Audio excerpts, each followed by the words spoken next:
Nabi Muhammad lahir di Arab, membawa ajaran namanya apa? Ajaran Islam. Nah, waktu ajaran Islam itu hadir di bawah Nabi Muhammad, apakah di Arab saat itu sudah ada kehidupan? Sudah ada tradisi? Sudah ada budaya? Sudah. Kemudian Islam itu menyebar ke semua negara, termasuk ke Indonesia. Pertanyaan saya, waktu Islam datang ke Indonesia, apakah di Indonesia punya tradisi? Apakah di Indonesia punya budaya? Oke, pertanyaan saya, apakah budaya dan tradisi Arab dengan Indonesia sama atau berbeda? Beda. Oleh karena itu maka hadirnya ajaran harusnya bukan menghapuskan tradisi dan kebudayaan.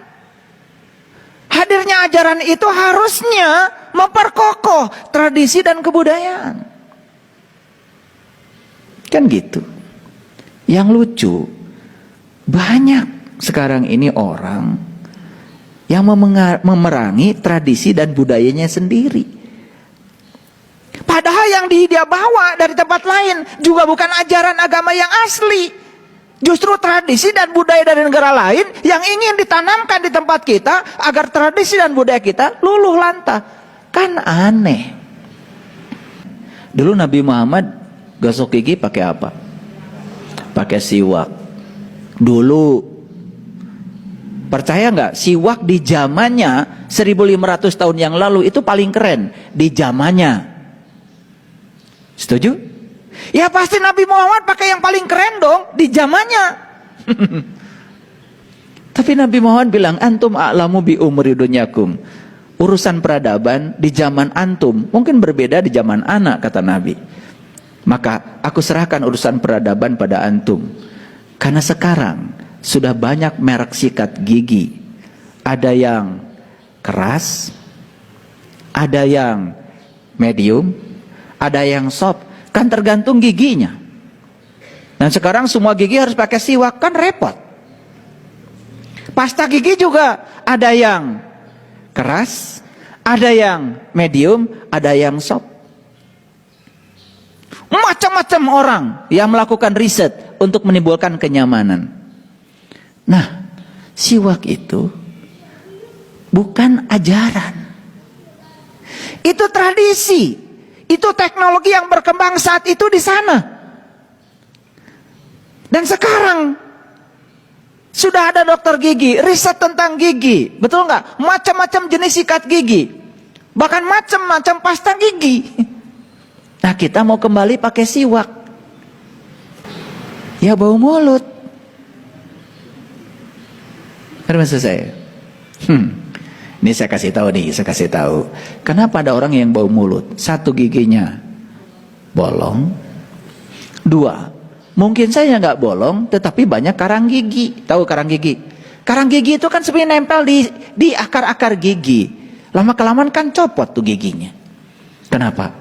Menurut saya sederhana. Karang gigi itu timbul karena kita tidak kenal susunan gigi kita, sampai kita nggak kenal sikat gigi yang tepat buat kita yang mana. Betul nggak?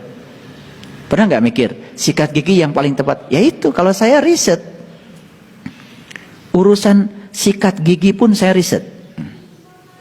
Gigi depan saya karena saya tidak rata, saya pakai yang ini. Yang bagian bawah karang gigi, ya supaya tidak ada karang gigi, saya pakai yang ini. Jadi sekali gosok gigi saya bisa 3 itu sikat giginya. Royal kan? Iya, tetapi akhirnya saya tidak punya gigi yang berlubang. Dan alhamdulillah ya, tidak bau mulut. Coba pakai siwak semuanya, ya tidak kesentuh. Betul nggak? Nah, kita ini sampai sekarang tidak bisa membedakan mana ajaran, yang mana tradisi. Pokoknya semua yang dilakukan oleh Nabi di zamannya itu dianggap sebagai ajaran. Akibatnya jadi membabi buta.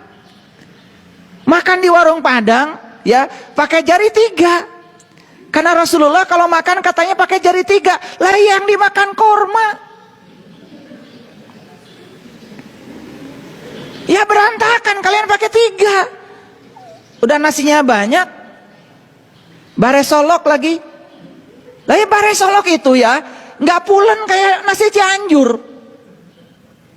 Ya karena saya sering ke sana. Ya, makanya supaya gampang dimakan maka dikasih kuah. 3. Kalian buka puasa kalau pakai kurma, sunnah. Padahal di Arab satu-satunya buah yang ada ya kurma. Kalau Nabi Muhammad lahir di Cianjur atau di Lembang, mungkin sunnahnya bukan kurma lagi, pisang. Ngerti maksud saya? Nah yang gini-gini tuh kan kadang-kadang kita nggak pernah mikir lagi, betul nggak? Dan kalian juga sama. Kalau buka puasa pakai kurma udah rasanya masuk surga aja. Yang nggak pakai kurma nggak masuk surga. Hah? Ini apa-apaan? Kita di negara tropis ya banyak. Pisang ada, pepaya ada, melon ada, semangka ada, salak ada. Apa yang nggak ada di sini? Di sana memang nggak ada. Adanya cuma kurma. Kadang-kadang kita berlebihan supaya kurma kita jualannya juga laku, pakai nama Nabi. Jadi kurma Nabi. Mahal-mahal juga dibeli, betul nggak? Padahal sakit gigi. Begitu masuk gigi berlobang, jedut. Nah, kurma Nabi tetap aja bikin sakit gigi. Nah, kenapa harus bicara ini? Nah, ini supaya kekritisan kita mulai bangun. Karena di dalam Quran dikatakan, ya, ini Quran, bukan kata saya. Laqad kana lakum fi Rasulillah uswatun hasanah. Sesungguhnya ada pada diri Rasulullah, Nabi Muhammad, uswatun hasanah, teladan yang sempurna. Jangan lupa, belum selesai kalimat itu. Teladan tentang apa? Liman kana yarjullah. Cara untuk mencapai Allah. Titik. Cara mencapai Allahnya itu yang utama harus kita tiru. Yang lain-lainnya, yang tradisi, yang budaya sana, ya tentu saja sesuaikan dengan tradisi dan budaya kita masing-masing. Kata Bung Karno, kamu boleh Islam tetapi tidak mesti jadi Arab. Kamu boleh India, Anda boleh Hindu tetapi tidak mesti jadi India. Kamu boleh Kristen tetapi tidak mesti menjadi Israel. Ini karena kita tidak pernah paham esensi. Lihat saya semuanya. Esensi siwak apa? Kan supaya gigi bersih. Itu esensi. Nah, untuk mencapai gigi bersih, kan metodenya bisa macam-macam. Tidak mesti harus selalu pakai siwak. Paham? Esensi Beckham adalah supaya sehat. Untuk sehat, kan tidak mesti selalu harus bekam. Kalau Anda sudah bekam, rasanya udah sunnah. Masuk surga karena bekam. Dipijit orang kampung yang pintar ngurut kita, gak sunnah. Begitu? Gimana sih? Ngerti maksud saya? Esensi Nabi Muhammad pakai baju apa? Esensinya supaya terlindungi kan tubuh kita. Betul nggak? Supaya terlindungi tubuh kita dari apa? Dari angin. Supaya cantik tubuh kita, menarik tubuh kita. Lebih jauhnya supaya tidak kelihatan aurat kita. Betul?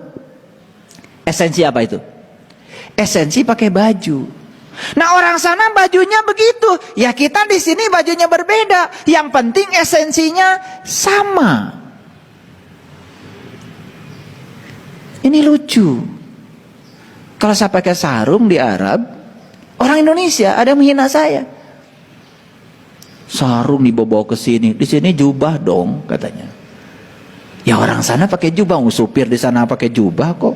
Supir aja di sana pakai jubah. Karena memang baju sana begitu. Pernah ke Arab? Pernah ke Arab? Lihat nggak supir pakai jubah? Iya. Gitu. Nah kalau di sini pakai sarung, boleh nggak? Kan esensinya sebetulnya pakaian, betul nggak? Nah kita ini kadang-kadang gak mikir esensi. Asal dari sana kita sebut ajaran. Sehingga tidak bisa membedakan mana ajaran, yang mana tradisi dan budaya.